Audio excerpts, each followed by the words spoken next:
What's up, everybody? Welcome to a Thirsty Thursday edition of Philly 4 for 4 plus more. That's us. Fourth and Go. I'm Dave Gluckner. That's Marc Tomasini. We're going to get into a whole bunch of stuff here. We're powered by the Heat Ratio Sports Network, getting bigger and bigger by the day. We've seen a lot of things grow. Tony's talking at night, live on the air every night about 11 o'clock. We're putting out bell ringing reports every day, talking about what's hot in the world of sports.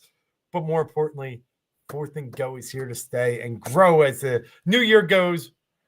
Marc, what's up, bud? What up? What up? I went all black. I had to show some love for the Phillies because that's their next up. But I'm feeling like a funeral, Yep. I feel like we got to put the 2023-2024 NFL season to bed. The Eagles did it pretty easily for us. And,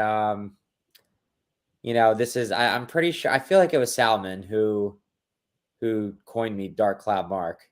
And remember that back in our old days at our old place, he would come out from time to time, and he's back, and he's just back. So we're gonna get to it. I got no problem with that, bud, because dark clouds are here to stay.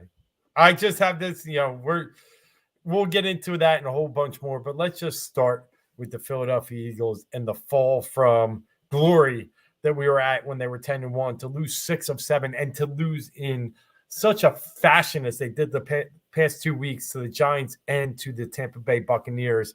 Just disgusting. 27-10 Giants, 32-9 Tampa. And it was, Mario got the touchdown in New York. Hurts pretty much did, and that offense did nothing for about 2 weeks. And it was, I said to myself, it couldn't get any worse. I'm here. We're going to lose. No big deal. And about an hour before the game, and I want to get your take, I actually started to get rallied up. I said, you know what? No. This team, they're going to rally for Jason Kelce. They're going to play man-to-man. Nick Sirianni is going to have this blazing speech for them, and they're going to come out guns blazing. You know what? I'm pumped the hour before the game. How'd you feel before the game? It's funny you say that. I'm trying to see if I can find – yes. Okay. So it is 8:15 p.m. Oh, I just lost the text. Oh, no. Wait, found it. Okay. As apathetic and as negative – this is a text to my a group text. As apathetic and as negative as I've been, it's a new season, clean slate. Hope they learn. Don't want this to be the last game. Yep. So here's the hoping. Let's go. And then at 8:20, pardon my French, but I'm just going to say, well, I'll clean it a little bit. F everything I said, LOL, but seriously, JK, seriously. Meaning, yes, no, I really mean it. Forget everything that I previously said. 5 minutes ago. I forget exactly what the sequence was. I think they drove down the field real quick on us, and they were moving. Or no, wait, yeah. They kicked the field goal, but yeah. No, but they were cutting us up. Really. Oh, yeah. We got right to it. So you gave up in the first 5 minutes. No, I mean, but the thing is, within the last, a day or two before the game, we both predicted a win. But I was like, no, you know what? Not that they were playing possum, but maybe there's something left in the tank. They can at least make a playoff run that is okay, all hope isn't lost. Yep. And then, like I said, from 8:15 to 8:20, that ended real quick. Yeah, and I tell you, that's the optimist in us, right? You were going to talk gray clouds in a little bit, dark clouds, but there's still that desire of wanting to win and backing our team and supporting the team, even though deep down inside, we knew this was going to be bad. And to be honest with you, put the sword right through us because I'm glad it's effing over. I couldn't take another minute of that horrific display of football. So all that rah, get me ready. Yeah. To see that effort. And I'm sorry, you brought it up a couple of weeks ago, and I'm saying I'm sorry to myself.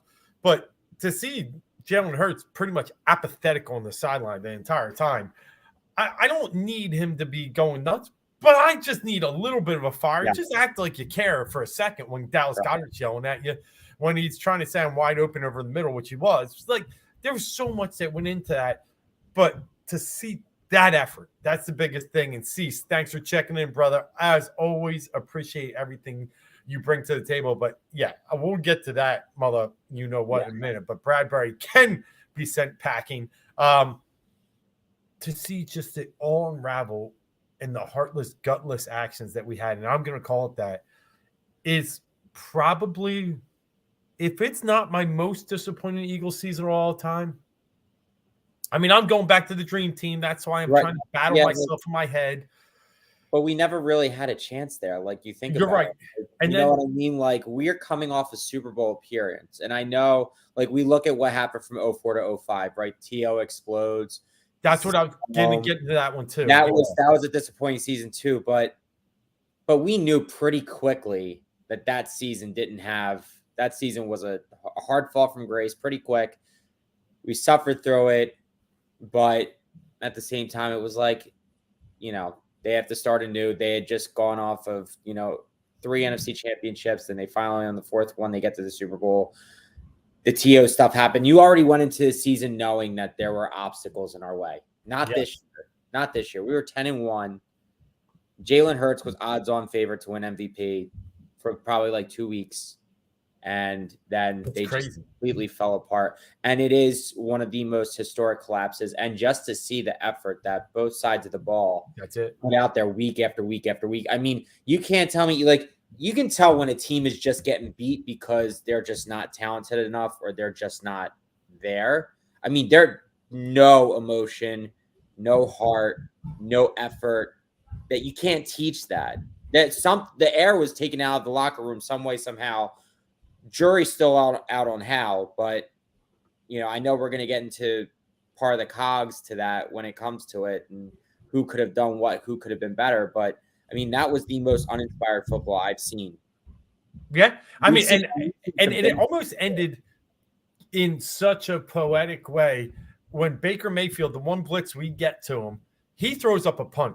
And he's just doing it. In fact, I can guarantee you this, but from playing the position a little bit, but watching the games, and you probably agree, he was throwing up, didn't care if it got intercepted. They're up 25-9. He's just like, it's like a punt. It was 3rd down. And Avonte Maddox got spun around, not even close to the ball. And Chris Godwin could have called a fair catch.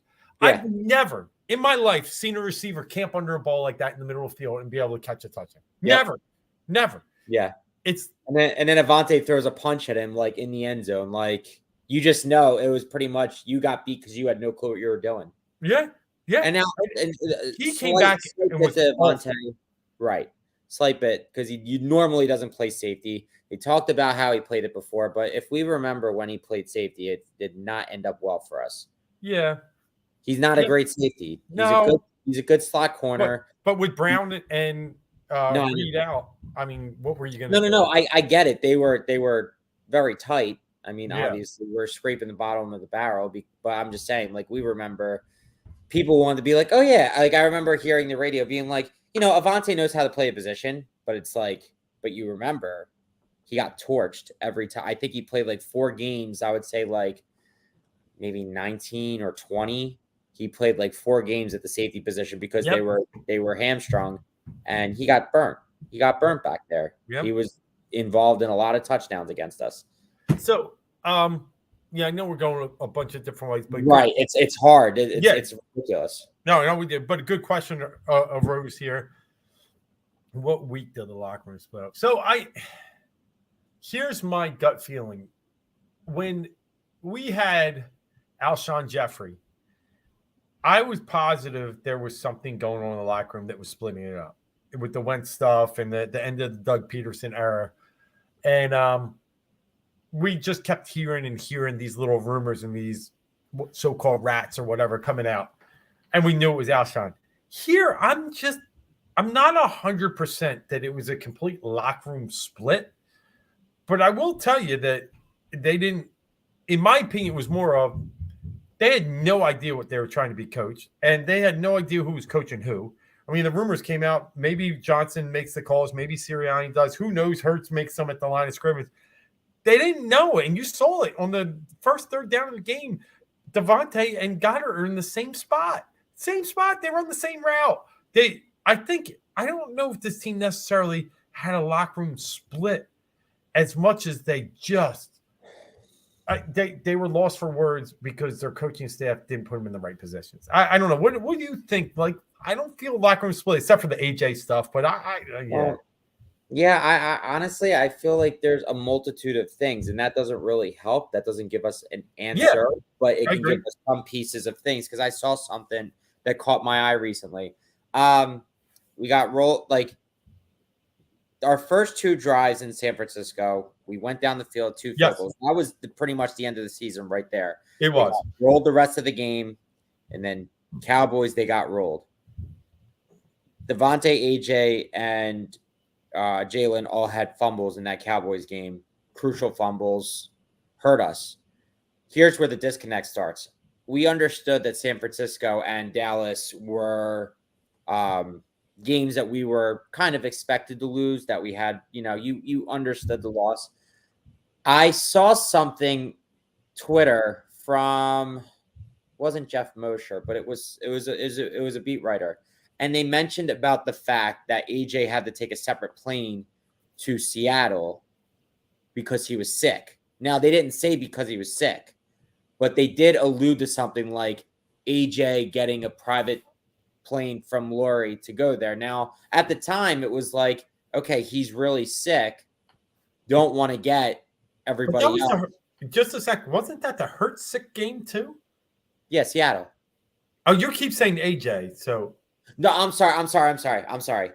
This is about Jalen. My bad. Yeah. That's what I'm like. Are we getting the AJ? No, okay. No. This isn't. No, I'm not breaking anything. I'm fine. Jalen having to take a plane to Seattle by himself, him trying to will himself through the game. I think apparently that might have set some people off. Yeah. The way that the reporter kind of alluded to it. I know it was somebody. It was either like a McLean or a Les Bowen, or it was somebody who reports on the team. I don't think it was Marcus Hayes. Yeah, they don't like him. But they brought up that. And then there's stuff coming out now about how Jalen kind of like, if you're not in, he's kind of intimidating to go up to.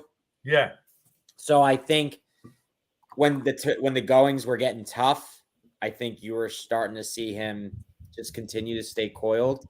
And it goes to something that you said that I guess I said it a while back about we're not getting anything from him. Yeah. So I think you're seeing like when the times get tough, even though like we all know Jalen for his adversity, but the thing is like his adversity comes from he got benched from Alabama in the national championship game, went to Oklahoma. Understandable because Tua was the guy. And then what was there? And I'm Oklahoma, he was following up Baker, but he wasn't. Right. Yeah. I'm just saying it's like, how does he really deal with the adversity? We're told like he changed his lock screen to the confetti falling down and like, all right, that's all like the cliche, like it is what it is type of stuff. But like, maybe he doesn't handle it in the way that we all think that he's actually handling it. And maybe he's doing different things and maybe he clans up and like, maybe a lot of people don't like his attitude and the way that he goes about things, like the double speak and the double talk and stuff like that. And maybe those were the breaking points. I think after Dallas and Dallas and San Francisco, and then the whole maybe forcing himself to play. And I know they wanted him to play in Seattle too. They might have been better off with Mariota at that point because we were going against Drew Lock. And I know they didn't know before the game.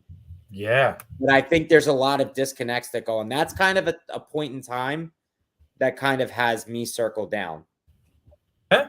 No, it's wild that it came to that, but in hindsight, it's true. But really, I think we're this tilted, and we can say it happened, obviously, after the San Fran 2 drives, and I don't disagree with that, but we were still scoring points.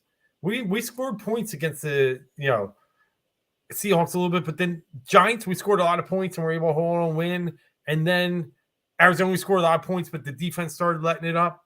And it was not until that blitzing phenomenon of Wink Martindale that this thing just absolutely, like, we're to the point now that you got guys like Dan Orlovsky, Brian Baldinger, just showing the field is so wide open. It looks like the opening to what's the You're like Noah's Sound Ark of Music. fighting in the Red Sea. Yeah, like a huge field of space. But yet we don't run anywhere there. And I have a mixed feeling. I know I talked to Tony about it. He thinks it's not on Hurts. I do think some of it is, but I think that is completely, well, not completely, but a lot on the coaching staff. How we actually competed and put up points to the fact that we couldn't even make drives in the end of the season. I just don't get it. To the coaching part, like I think everybody's culpable. I think Yep. Nick and Brian Johnson. I think Jalen. They're all they're all culpable, like I said, because you think about it. I mean, they were setting up. They would go 4 or 5 wide receivers wide, empty backfield, no tight ends. When you already see that pre-snap, they have 6 guys blitzing. Like they're showing blitz. They have 6 guys. That you got to pull somebody. You got to pull Dallas, like come here in the backfield. Somebody come in the backfield. Like I honestly thought that going into these final 2 games, especially going into Tampa Bay, the stat was out there. The Giants, the Vikings, and the Tampa Bay Buccaneers, they're the 3 highest percentage blitzing teams in the league. So what do you do to fight that off? You bring people to cover. You bring Dallas up. Like honestly, you have Jack Stoll out there and Dallas Goedert. You should be running what is it, the 12? Personnel, but first 12 personnel, and you have 2 tight ends. And you know what? You're not using Jack Stoll to run routes. Jack Stoll, when he was in the game the other night, he was running routes. He should be strictly blocking. They should use him as a fullback. I know that's not in their repertoire, but they kind of have to, they kind of have to impromptu, and they have to improvise, and they have to change things, and they have to give protection because he clearly had no time at all. I agree, but here's the thing: they're always going to bring more. Like I get you on the blocking and stuff. I'm more on the we need hot routes. We need plays that I watch other quarterbacks do and get the ball out quick. And if we would have left 6 in, then they would have blitzed 7. They would have found ways to just bring more. But to your point, I don't blame the blocking as much. Is all I was getting at. I blame the scheme. But that's what I was talking about. I'm not blaming Jack Stoll. I'm blaming the coaches for not providing more protection. Yeah, it's ridiculous. But in something in talking about hot routes, I saw an article that said that I think it was John McMullen or somebody. He was like Sirianni, because they were referring. I think I said this last week on the show, but he was talking about when Sirianni was with Phillip Rivers in Indianapolis. He had hot routes, and he just went to them because that's what he could do. Phillip Rivers, we know what he was as a pocket passer. He could just get the ball out pretty quick. And they were saying he doesn't trust Jalen to do that because Jalen can't do that. He can't just go to a hot route, and these are the things that we said this stuff last week. Same things we were worried about 2 years ago. We're now coming full circle to. Yeah.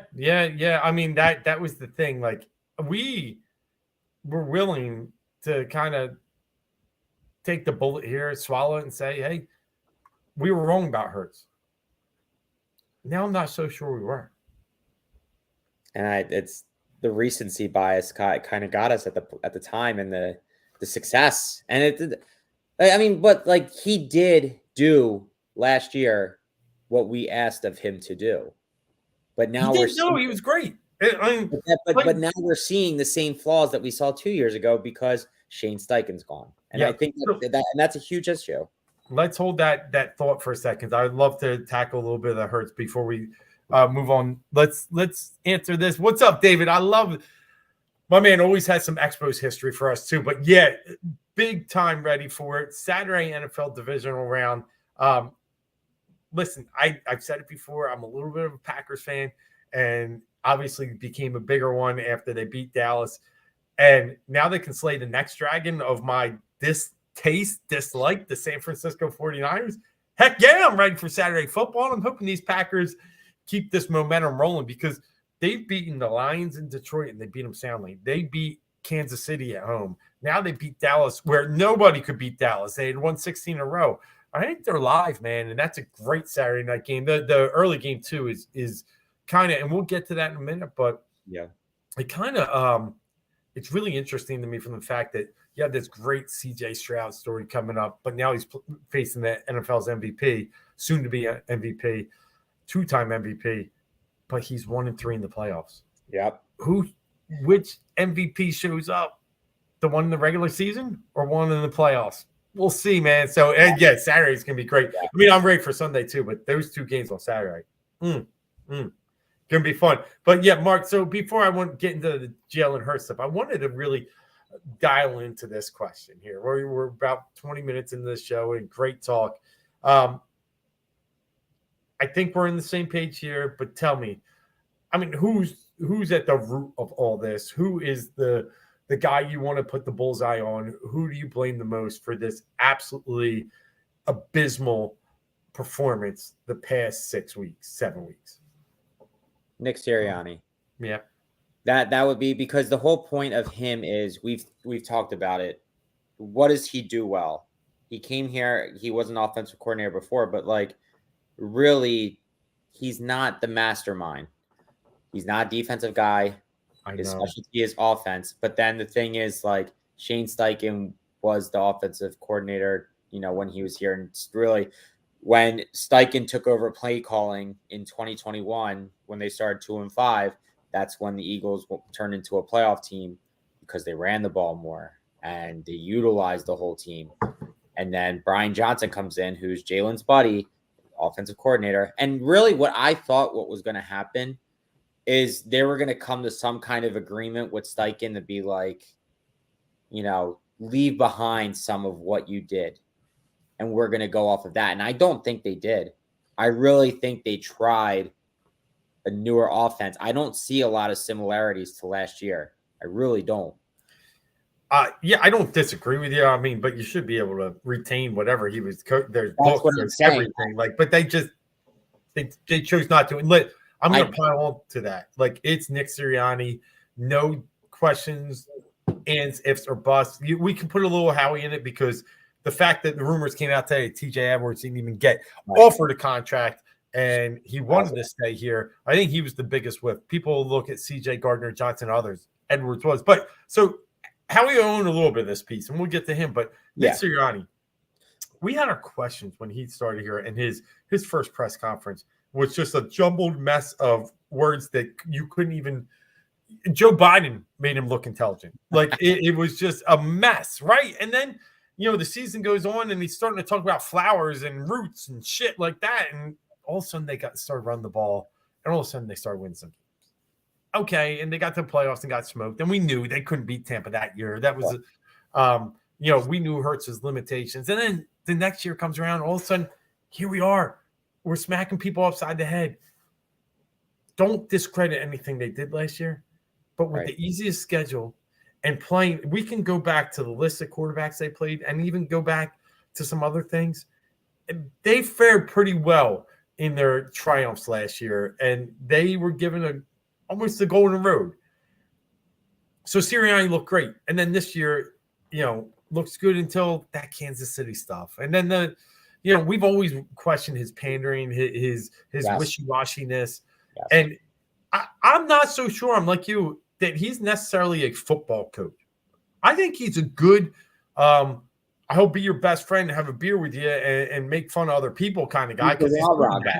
Yeah, he's a rah-rah. That's exact words. He'll jump in the stands when things are right.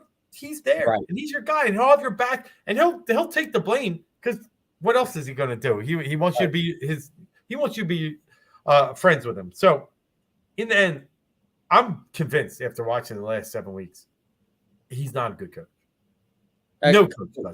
Completely agree. Because here's the thing: looking at the point that I wanted to get to is that both the offensive side of the ball and the defensive side of the ball, for the most part, even though like you said, you brought a couple of points that they did score, points against Arizona and stuff like that, but they really still were uninspiring, performances. And even think about Arizona, like one was an interception return for a touchdown. So they only scored 24 against a horrible Arizona Cardinals team, like offensively.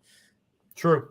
So with that being said, with both sides playing so unenthused, as the rah-rah guy, don't you think that you would figure out what gets the locker room going? That's his one job. Yeah. That's his Yeah. one job is It to have is. to play the play, and they were not ready to play for weeks. Yeah. That's why most of the blame goes on him. Yeah. No, Blame goes on Jalen. Blame goes on Brian Johnson. Blame goes on Howie Roseman. Blame goes on the defense for not tackling. Blame goes on them on Howie/Nick for firing Desai, for bringing in Patricia to take over. Blame goes on Patricia for taking your two best rushers and putting them in cover. Like, nothing they've done over the past month has made any sense whatsoever. Anybody, not the coach, not the quarterback, not defense, Howie Roseman, nothing. no. They're all And out. then the point I was and good transition there. But the other point I was making is, let me just give you an example of what teams do even when they're not good. Mike Vrabel's Tennessee Titans beat the Jacksonville Jaguars on the last day of the season and played their butts off. Yeah. They played hard as could be. Yeah, he got fired, whatever. I think it was a bad move by the Titans. But Sorry. when you're coached well, you can still be friends and still fire your team up and get them the coach and rally around you and be organized. I don't think this buffoon is organized at all. No. And the fact of the matter is, I believed wholeheartedly they had to fire him. It looks, they haven't announced it yet, by the way, but everybody looks that it's pointing towards he'll be back because they're just going to assemble new staff. Well, they haven't even fired the other guys, and they're looking at new staff. This whole thing makes no sense. But my biggest reason also behind this was Jeff, like, talking to you, talking to so many different Eagles fans. You got group texts. I got group texts. I see people at work. Nobody wanted to watch this team the last 2-3 weeks. Wow. Not a soul wanted to watch this team. No. Jeffrey Lurie, and you've hit this on the head since we've been doing this for 6-7 years now, wants to be in the news. He wants to be the headline. He wants to be the gold standard. He wants to be, the top of ESPN first take. He wants to be everywhere where they're talking to Eagles. Nobody is going to talk Eagles with this idiot still as a head coach. I'm telling you. And that's a factor that he's considering. Yeah. That's always been my claim to fame, is that all press is good press to him. Whatever happens, they make quick moves. They'll pull the trigger on a coach quick, and they just haven't done it. And this whole thing, he's in St. Martin buying a yacht, and he's coming back. They're going to meet at NovaCare tomorrow morning to go over his plan. And now Nick and Howie are joining up together to call coaching clients or coaching agents to find the right coordinator. Like, the whole thing is just messy. How do you look at new coordinators when you didn't fire Brian Johnson yet? Right. Like, it's so dumb. Right. Yeah. It's dumb. It's awful. And, but they got a guy, and this is why I don't think they'll fire him. They got a guy they can control. They got a guy they can steer. They got, and the best thing for them is, if he fails, he takes the blame, right? If he succeeds, it's Howie's roster or it's Jeff's moves. Like, he can't win. I don't even know why he wouldn't be here. And in the end, that's why Doug left, and we know it. Yeah. Right. Doug didn't want to be Super Bowl, wanted some power and didn't get it. Yeah, and not only one power, he just wanted to pick his own coordinators. Right. He couldn't even do that. Now we're back to this whole scene that Howie's involved in picking the coordinators. This team, I can't even believe they won a Super Bowl and got to another one, like, with the way it's run. It's a circus. It's maddening because after last year, I mean, I really did think that last year was our best chance, but I thought, you know what, they have it in them. They could do it this year. They have like a 2-year window. I mean, that window's almost shut. And though they still have a lot of the talent that they had, I mean, they have to completely revamp that defense. I think the window is shut for now. I think the window's shut. I mean, I'll tell you, it's cracked pretty tight. And it's not open very much. I'm with you. I thought we were going to get like 4 years of a possibility. Just, I can understand they lose in the championship game against 49ers or something like that. Like, I could understand that, but I mean, this goes from being so optimistic and being like, wait, this is weird. The Eagles, they're, we go into a season really hopeful, like truly, truly hopeful. And then they just completely pulled the rug out from us, just playing so uninspired and just not there. And it's just not how any of us saw this going. No. So we both agree Nick Sirianni should be fired, but I think we both agree it's not happening. It doesn't seem. with that, let's just say this. If for some crazy reason the meeting doesn't go well tomorrow, who's at the top of your wish list? I feel like I haven't really let myself get there because I don't think like I think I would get excited if they did hire Belichick, but I just don't think it's a fit. I don't think it works. I Yeah. don't think it's reasonable. But that's okay. I really don't think it would be fun. Think who you would want. Don't think about who they'll pick because we know they won't pick anybody like that. See, I almost think you go with like one of these hotshot offensive coordinators like Slowick from Houston, or Ben Johnson from the Lions, somebody like that, kind of an up and comer. I'm on that and Todd Monken. I mean, you add him into the mix too, the Ravens offensive coordinator that was at Georgia prior to that. I don't know if he's kind of like looking at head coaching opportunities, and we won't know that until. Right, I haven't heard anything connected with him to NFL. Or maybe there was one team. Yeah, but they can't even touch those guys for even a while longer. So Slowick's interesting. I mean, I would put Vrabel at the top of my wish list. Yeah, I forgot. Great point. I think he just brings accountability. He brings structure. Yeah. Would I prefer offense? I would, but I don't care because, again, the head coach to me is someone that can really, if they're smart enough and they're good enough, they will find ways to allow people to be autonomous and do their own job. So the point being, this defense probably needs more fixing than anything. So I wouldn't mind bringing in a defensive mind right now. Right. That's the thing. And then just hope that they bring in an offensive coordinator who gets to run the show on that side of the ball. Make him assistant head coach, offensive coordinator, dual role. And, they get a coaching job in 2 years and, Yeah, you know who I heard? Cliff Kingsbury's back out there throwing his name in the offensive coordinator pot. And I'll tell you, I'd take him as the OC. I wouldn't take him as the coach. Yeah. But the only thing is, though, I was thinking about that. He also has kind of been the downfall, too, for some of these guys. Like, he was the OC for Caleb Williams, who didn't have his best year. He was – it feels like he takes – No, he wasn't OC. He was quarterback coach. Okay. Yeah. He was an offensive – what did they call it? Senior analyst or something. Oh, okay. Yeah. But he didn't have but Caleb Williams had a better completion percentage this year. But I hear you. I hear you. But yeah, I mean, with Kingsbury, he's seen the Bakers, he's seen the Mahomes, he's Kyler. I think he's seen a good mix. Good mix of all these guys that he'd be good for someone like Jalen. All right, we beat this horse a little bit much, and I did promise we'd come back on the Hurts thing. So let's do it just real quick here. My outgoing opinion of Jalen Hurts right now is this. He really needs to improve. They have a book on him now. And you'll see his numbers against the blitz. They aren't good. He threw 8 interceptions against it this year, I think the most in the league. But his completions were okay. His yards were okay because he would hit a couple downers once in a while downfield. So that kind of hid some of the flaws, but the flaws are real. And he needs to get that ball out way quicker. It's just too much. He held the ball the most, or one of the most in the league this year. So he's going to have to improve on that. Love his fight. Love his toughness. We gave him a lot of money. I'm behind him. But for us to get back to where we should be, which is the Super Bowl, he's going to need to improve that part of his game. And I think what he did in that from year 1 to 2 proved to me that hopefully he can do it from year 3 to 4. So I'm seeing things that I was worried about, and I was very overly critical about him before. But I think what has to happen for this to continue, or for him to continue to be our quarterback for the future, got to bring in the right guy. It's not Brian Johnson. You can't have his buddy.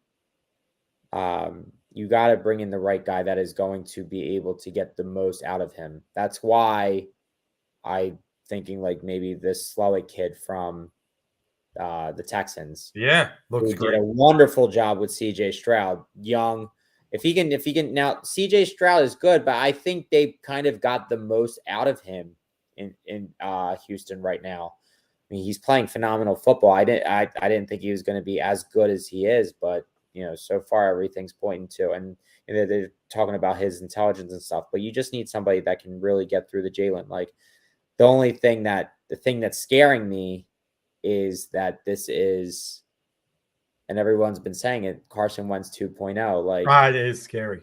It is scary. It's kind of taken the same. They go from MVP seasons.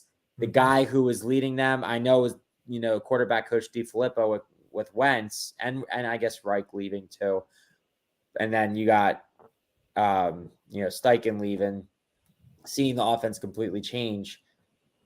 It is scary. It's just like we keep falling back into this place. Like, are we like over? Like, you think about it, Hurts was really brought in to be Wentz's backup. And Wentz was a guy who originally was a third-round talent who had a hell of a senior week or senior bowl or whatever it was, and just impressed people. And he turned into the second overall pick. It's just like, are we really pulling from the wrong place? Are we really is there something that's missing? Like, Jalen showed he had the awesome draft video. They were talking about he was able to, he was so impressive and stuff like that. Are we being fleeced somehow? Is Howie being fleeced somehow? Is Jeff being fleeced somehow? Is somebody giving them like the cheat sheet on what to say and what to do and make scouts and the Eagles impressed? Like, I don't know. I still think you can't go from what Jalen Hurts did to absolutely nothing, but then again, I thought the same thing with Carson, but the only thing is Carson didn't want to listen. Jalen so far still has the attitude of, I want to be here, I want to do it. So it's just like, it does creep into your mind though. Like, could we be in this situation all over again? I mean, if that's the case, I don't think we're going to strike gold a third time and we're going to draft the backup for Jalen and he ends up becoming the starter and then getting paid 100. Now at the time it'll probably be $350 million, and then we're gonna find out, oh, he's really not what he was, and his coordinator left, so he cut. Like, I don't know.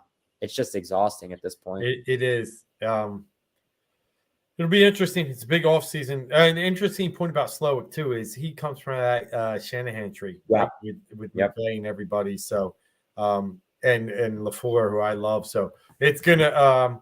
He's going to find a job somewhere. You're all packered up since Rodgers left. You are all packered. Hey, I told everybody. I know you're leading Rodgers. I get it. I told everybody beginning of the year over 7.5 points was my best bet. I had them winning the division. Now they didn't get the division, but damn, they look good, right? So they're in the final 8. It wasn't as much. I was down on Rodgers, and I explained this to a few people. LaFleur won 12, 13, and 13 before last year. And they kept the coaching staff intact. That's trusting your team. Right. LaFleur didn't forget how to coach. They just had a bad season with a lot of things that kind of didn't go their way. Yeah. Part of it was Rodgers. Yeah. So he had love for a while too. It wasn't like, I thought they were in good shape. But to that point, we'll definitely have to keep an eye on this whole thing because I have confidence Hurts can fix his flaws. I just go back to that Super Bowl. And in my other point here is, would you rather be in a position like the Jets that have nothing? Would you rather be in a position like all the other teams? Hurts is still a top 10 quarterback. He may not be top 5 anymore in my mind, but I'm okay trying to figure this out with him. But I do have that 10% of me worries, but it has that Carson Wentz worry. It does. I think, like you said, I think top 10 is a way to put it. I don't think we're going to see him in the MVP conversation, and I'm okay with that. As long as he's consistent enough, we have the talent around him. I think he can be a 5, 6, 7, 8 quarterback. Perfect. And I think that would be fine for the way that if they want to build it back like they had it, I think he caught flash in a pan, but I still think he can be very good. So, I watched arm talent like Love and Stroud over the weekend. He doesn't have that. No. But is he better than Dak? I'll take him over Dak. I will. I know Dak's going to give you those hollow stats. No. I know he's going to make some plays, but it's the winner, and that's what I like about Hurts. I know he can still win and is a winner. So Dak had so many opportunities with so many better offenses, and he couldn't do it. So and better defenses. Right. Now this week they didn't come up and they didn't play well, but Dak throwing pick sixes doesn't help. Right. I don't think in a normal situation, Hurts doesn't go into that game and do that. No. I take Hurts. So the Well, one quarterbacks I thing- take over Hurts off the top of my head. Obviously, Mahomes. I do take Allen. I'm not as like this Allen lover as everyone else because his reckless style is just absolutely crazy. I'm still high on Burrow, Yeah. so I'll take Joe B over him, and got to take Lamar. So that's 4. Who is this in comparison to? Dak or Jalen? No, Jalen. So, I mean, I, if I'm starting a team, I take CJ Stroud over him. So I got to already put Stroud ahead of him. Yeah. I do. So I that's think 5. Who else? Herbert? No, No. the Okay. dude's a loser. And I I think in a better system, he's better, but yeah, but we'll see. He's had a few systems. this year will be the end all be all with who they hire. We'll really get to see the real if Justin Herbert's real or not. That's true. You know who I don't put there either? T-Law. I don't put T-Law there. No, T-Law, no, he regressed. He's junk. Yeah. So then that gets me really hurts about 6 right now. I'm okay with that. Yeah. I don't put Love ahead of him. I mean, Love's been good for about a half a year. Right. I don't put that ahead of him right now. So, I don't put Purdy ahead of him. I'm sorry. Stop. No, that's playmakers. That's playmakers. Yeah. Yeah. So, all right. Yeah, we can work with that, but let's work with the NFL divisional round, as a couple people in the chat alluded to. Let's get to a couple picks right here going on to this weekend. Mark, we got 4 games. Might as well look at them all. Let's start with Baltimore and Houston, and I'll let you lead off with this one. Let's just put a disclaimer out there. Last week wasn't our week. Neither of us. Well, I will admit I did flip some picks on some others, but I went 3. No, it's always tough on third. I went 3 and 3. What was I on this? Thursday. What was I on Thursday? Oh, 1 and 5. Yeah, I went 3. So I changed to Buffalo, and I changed. What's the? Let's see. Miami, Kansas City. Yeah, I always had Miami. I lost that. Yeah, no. Oh, maybe you went from Cleveland to Houston? No, I had Cleveland. LA, Detroit? I had LA. They covered. That Philly, LA covered. Philly, Tampa. Did you still have Philly? Yeah. You had Green Bay. You had that correct. That's 2 already. LA and Green Bay. No, oh yeah, LA. Oh, I'm an idiot. Okay. The only one I flipped. I'm an idiot. I'm sorry. Okay, that's right. It was 24-23. That's right. So we were 2 and 4. We were 2 and 4, not there 1 you and go. So and then I flipped to Buffalo. You flipped Buffalo, yeah. So and here's my reason. After watching Joe Flacco go down, then I'm like, that's the Mason Rudolph part. And then after watching the cold weather where you can really still move the ball and blow a team out, that's the KC part. So I mixed the KC and Cleveland part together. And I was like, yeah, it's Buffalo. And now, anyway, it ended up 3 and 3 on Win Daily Sports, but 2 and 4 here. So let's get better this week. And I'll let you lead off with Baltimore, Houston. Yes. I'm riding the hot hand. I like the Texans here. I like the Texans cover the spread, not outright. Baltimore wins this game, but this goes to a point that we were talking about before. I haven't seen Lamar Jackson prove in the playoffs that he can do it in the playoffs. He's about to win MVP again. And now I really think this Baltimore team is stacked, both on offense and defense. I think they've gotten it right. I think the Texans, with the way that D'Amico Ryans is coaching, and I think the momentum they're riding, they're going to make this a close game. In the end, Baltimore takes care of business at home in the weather. I think this is a 7-point Baltimore win, but with the line at 9, I think the Texans are going to keep it close, and then it's going to be like a tie game late in the 4th, and then I think Baltimore is going to score a meaningful touchdown that wins the game. So I really think that they win by 7. So I like the Texans here with the points. Yeah, I'm gonna ride with you there, and a little bit of it's the Lamar factor, a little bit of it's a week off factor, a little bit is Mark Andrews back, and who's going to be playing, and just getting some. I think they get off to a little bit of a slower start. I do think week off. The way you move the ball against Baltimore in the one way, you can get them a little bit in there. I mean, they're good. Don't get me wrong, everywhere. But this team, Houston played Baltimore the first week of the year. Final score was 25-9, but it took a late touchdown or two by Baltimore to really pull away. And 9 points from Houston, I don't see that happen. That was just like kind of them getting into the swing of things here. Stroud's first game. Yeah, exactly. So and big key you're talking about, that you can go through the air. Marlon Humphrey is out. Yeah. That's a big loss for Baltimore. And Hamilton's back there, right, Kyle? Yeah. But yeah, no, that's a big loss too. I just think, like you said, D'Amico has the team playing. They're listening. They're fired up. I like the points in this game, and there's a little factor of being that first game of the weekend too. I think Houston's had their time. They're ready to rock and roll. I think they can compete for 60 minutes here. Unlike you, I do think Baltimore does close it out late, but I'll take Houston with the points. Yep. All right, I'll start with the night game. Like I said, talking to David earlier, mentioned it, getting fired up for Saturday. Green Bay Packers plus 9.5. Give me another dog. I know everybody's going to think that San Fran's not going to be stopped, and that's very possible. But this Green Bay team right here is showing some moxie. They're going to be able to have a game plan ready. I think, again, going back to what can you do against San Francisco, you can actually move the ball in the air. If you can block up front, you can move the ball in the air against some of these D-backs they have. And, some teams have shown they can do that effectively. I'll take Green Bay. I just think there's a little magic going on here. And 9.5 seems like a lot. I know San Fran can blow you out. But on the other hand, I mean, don't forget they lost 3 games in a row at one point earlier in the season. And when Baltimore went in there and punched them in the face, confused Purdy, they created some turnovers. Green Bay will let up yards, but we watched last week. They could create some turnovers as well. I'll take the 9.5 with the Packers. San Fran wins, though.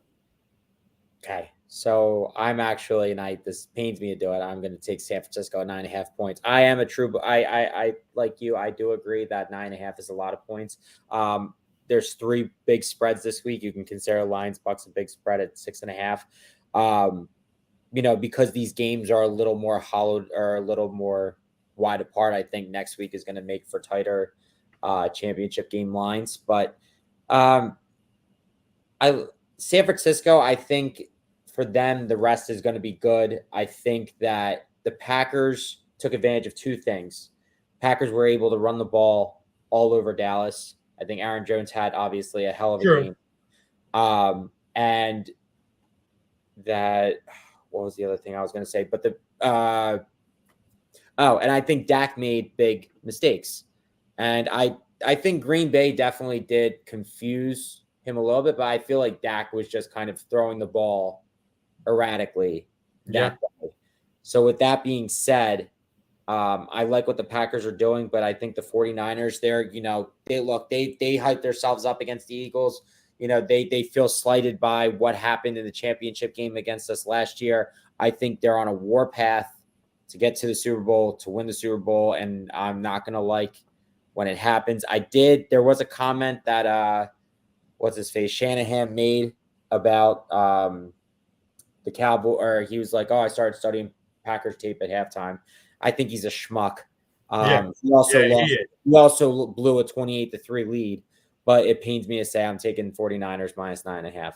All right, no, fair enough. I think that's bulletin board material, but still. Yeah, it is. But all right, let you start that Sunday game, that Tampa Bay Detroit game, because I had some talks with some people last night, and I have a good feeling on this one, but some people are going the other way. Where are you at? It's me, I'm taking the Lions here with the 6.5. I like the Lions at home. They're riding a lot of momentum. I think the Bucks, they obviously got a draw with the Eagles. I didn't think that it was going to be as much of a laydown game as it was. Obviously, we're still in mourning over here. But I think the Rams were a much harder test than the Buccaneers. Rams played it tight. Puka Nacua went off. The Lions, but I don't see Mike Evans or Godwin because they didn't really go off against us. I don't see how they're going to go off against the Lions. So I like the Lions here at -6.5. Riding the momentum of last week. I think they win by a touchdown. I agree. I think the Bucks stink, and as much as I don't mind the Baker Mayfield story because I Right. don't have any ill will. I mean, he's got some good energy. He plays hard. Got a little dog in him. Dude, they were so bad, and I think that's going to be overshadowed, and people are actually going to think Tampa's defense. They beat Carolina 9-0, Right. when it meant everything. Right. And that was not a good performance by them. And I'm going to say Detroit, like you, I think getting that weight off their back is actually good for them this week. Yeah. Where the people I was talking last night were like, they got that now they're going to have all this pressure on them because they got that off their back. Now all of a sudden it's going to reverse on them. So I don't know which way to take that. Like they almost might be playing let down, or they might lay down a little bit because they're exhaling. Right. Get what they're trying. I just don't see that. With Dan Yeah. Campbell as a coach, and that's the difference between Nick Sirianni and Dan Campbell. Like Dan Campbell is going to have them up and ready for this game no matter what. Yeah, but I value the opinions I heard, and there were people picking Tampa and not outright, and I'm like, wow, man, maybe I'm off, but no, I'm with you. 6.5 Detroit, I'm taking it. I just think Detroit, they beat them 20-6 earlier in Tampa, and that you don't always take that because obviously the Eagles beat Tampa, and then Tampa comes thrashes us, but I don't think Tampa's gotten much better. I don't think Detroit's gotten any worse, and now it's home in Detroit. Give me Detroit. Let me move on to the night game here, the hardest one to pick. I'm saying it like some road team has to win. Some road team has to win. And I mean, I want the Bills to win so bad that I'm taking the Kansas City Chiefs this week. Give me them +2.5. I'll be fine giving my money away at this point after I'm 3-0 and saying, here you go.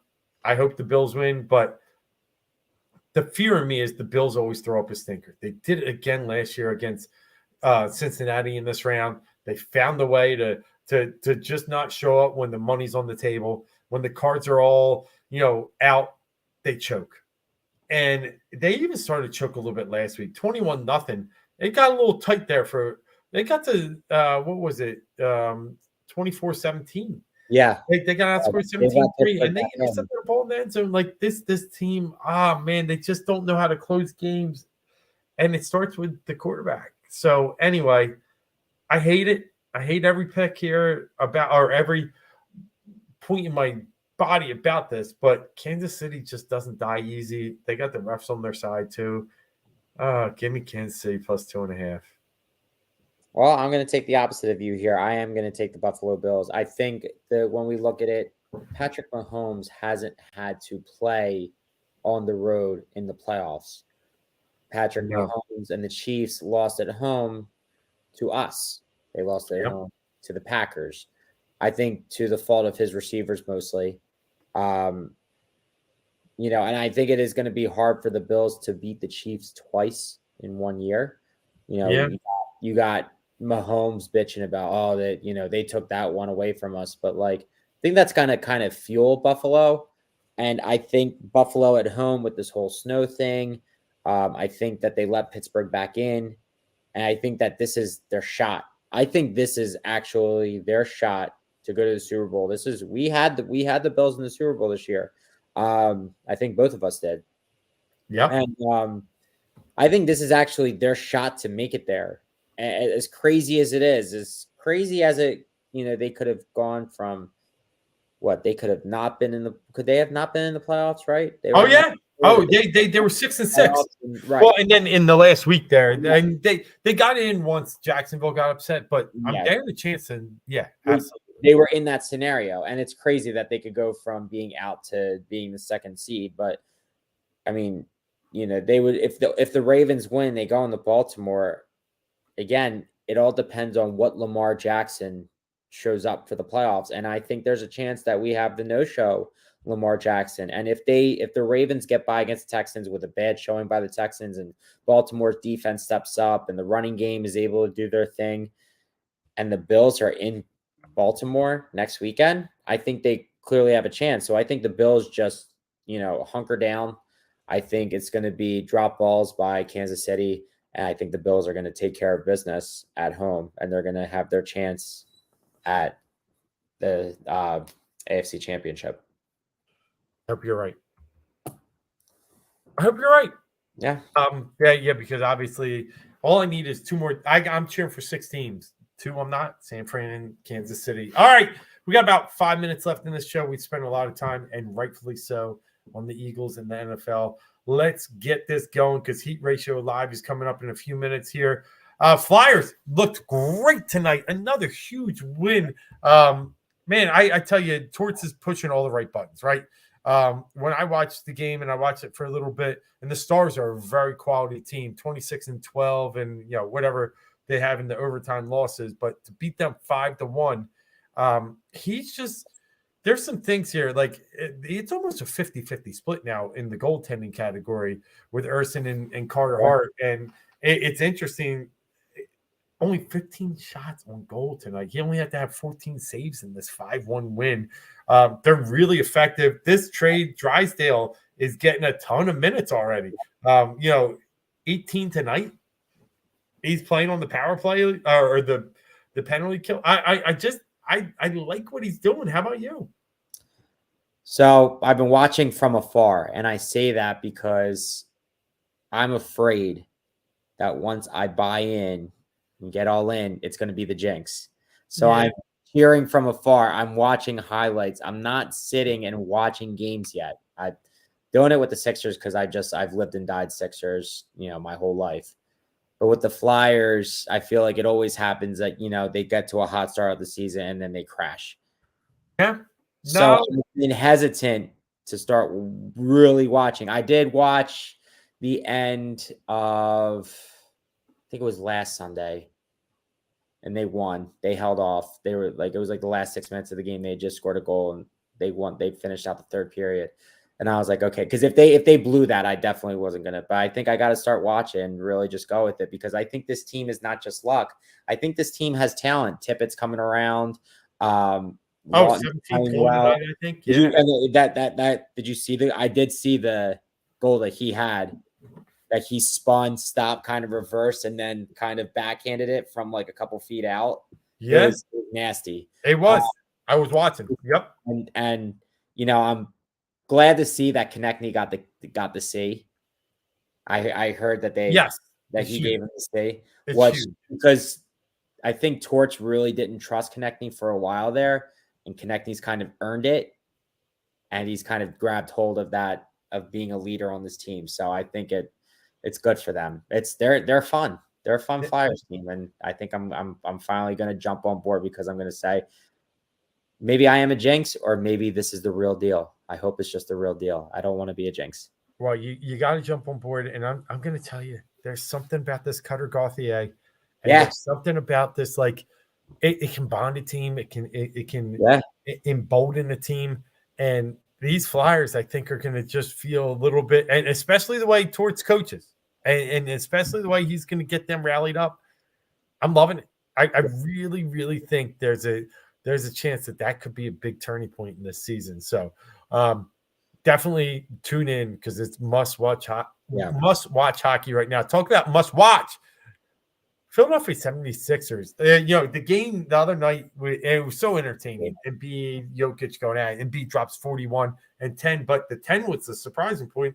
It was assists, 7 rebounds, so he breaks a little streak there, the 30 and 10 from a rebound standpoint. But definitely looks like the Sixers, when they're fully healthy and fully operating, can compete with anyone. Can they beat Boston at 7? I don't know, but on any given night, I do think this team can compete with anyone. Does that mean they still need to make a move? Yes, I still think they do. But I really like what I'm seeing. Like they're mixing in Pat Bev at the right points. Oubre obviously is helping, and Tobias. I mean, Tobias is showing up playing hard. I had a couple big nights recently. Maxi's where we need him to be. Yeah, Milton, like it's a nice team, all around, but it only goes when Joe's there.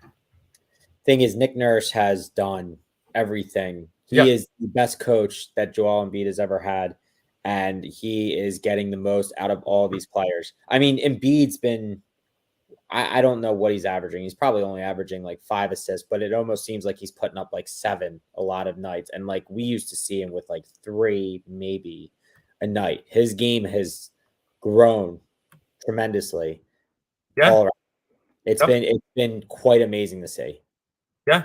No, huge. And it's so cool because I got to ask you this question. After seeing him dismantling Jokic, who's the better player? I look at It's it hard. real quick. I look at this in 2 different ways. I think Jokic is a better all-around passer. I think he's or player because he's a better passer. But what you need for the NBA scoring-wise, I think Embiid's a better player. Yeah. So, well, put him in the gym. Who wins? I think Embiid. I think Embiid him all day, every day. All day. But if you were trying to win a championship, who would you rather have? Jokic. Yeah, and you do because he hasn't shown up small in games like Embiid has. Right. But the better player to me is Joel Embiid. Correct. Joe needs to find that extra gear in the playoffs. And I do think, a little bit with the Harden stuff, a little bit with I think Joe knew they were done in Game 7 because he probably saw Harden in the locker room ready just not to play. Yeah. But now there's no more excuses. Like, I just think he needs to make that extra step. And I think he can this year. I'm hoping he can when it comes to the playoffs. I don't care about now. I'm sure you don't. Right. What he's seeing out of Maxey, I think, is driving him. I think it's like, okay, you know what? Maybe we didn't need to bring a star and we already had him here. Let's get this going this way. And they have much better supporting pieces this year because of the Harden trade. They finally got back all the stuff that they lost in the Simmons trade. When they lost Curry, when they lost Andre Drummond, like those were big losses in my opinion. And they were able to finally replenish, not just with draft picks, but with the Covingtons and the Batum. Batum has been really well. Pat Bev has been playing great. Kelly Oubre, like they've just hit all the right buttons so far. Yeah, I agree. It's gonna be fun to watch. Now, Siakam goes to Indiana, so that obviously there are some pieces to be had. I've seen actually a return of a Sixer as one of those pieces that they could really look for, and that's Alec Burks. I mean, Detroit just blew it up the other day and gave away Livers and Bagley to Washington. Detroit's going to be sellers. I still want Bojanovic. It's going to depend on what we got to pay for him, but I wouldn't hate on Burks. It's just, to me, he's just more of a, like, he only fills in for 12 minutes. I think there's going to be no big splash. It's going to be a fringe player that, if anything, if what we do, from everything I've seen, it just doesn't seem like. I think the price for Siakam, now they said that the Sixers could have matched that, but they just weren't committing to Siakam for 5 years, giving him a max deal. They weren't in the realm to do that. So I think that they are not looking to spend anything right now to give up any assets. I think they're going to maybe entertain, maybe OG doesn't sign with the Knicks, and that would be kind of the perfect player. They need a 3. I'm still convinced they need 1, 3, 5. 2 and 4, they can kind of make shift, but 1, 3, and 5 need to be their pieces. Yeah, you're probably right, and I don't disagree. But I still, I'm still sitting here saying there's a chance. There's a chance we find another piece somewhere. So hopefully, but we'll see. Well, that about wraps up. And when I say another piece, a bigger piece than just a small piece. But yeah, that wraps it up for an hour of awesome Philly sports talk tonight. Myself, Dave Gleckner, Philly Sports Source, Marc Tomasini, Heat Ratio Sports Network. We're here every Thursday doing it live here, 10 p.m. on the Heat Ratio Sports Network. We love talking sports. Thanks for the audience for engaging tonight. Anyone else wants to get involved, please join us each and every Thursday. But for now, that's it for this show, episode 80 on the Heat Ratio Sports Network. We'll be back next week to talk more NFL playoffs and maybe more Eagles moves. Wink, wink. We'll see. But until then, Marc, we're out of here. We're out.